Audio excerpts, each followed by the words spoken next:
On a forcément une modification de la trajectoire, donc on ne peut pas obtenir les tirs qu'il obtient, c'est pas possible. Avec des armes de ce style-là, tu peux effectivement avoir des problèmes de surchauffe, c'est-à-dire que le canon va surchauffer et peut aller jusqu'à la cassure. Allez, au bout de 1000 coups, il faut faire une pause, quoi. Allez, on va donner du 30% réalité, je suis gentil, et 70% fiction. Mais c'est bien parce que c'est Schwarzy.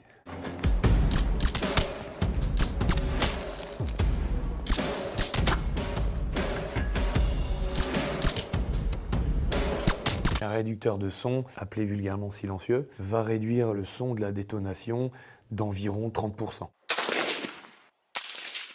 Avec une arme de poing, on va être aux alentours des 100-120 décibels et on va descendre à peut-être en dessous de 100, mais pas plus. Les réducteurs de son, c'est une chambre de dépression. Les gaz qui sont initiés par la combustion de la munition vont être extraits, faire une flamme, et le silencieux limite cet effet, mais il faut que les gaz sortent malgré tout, sinon l'arme explose.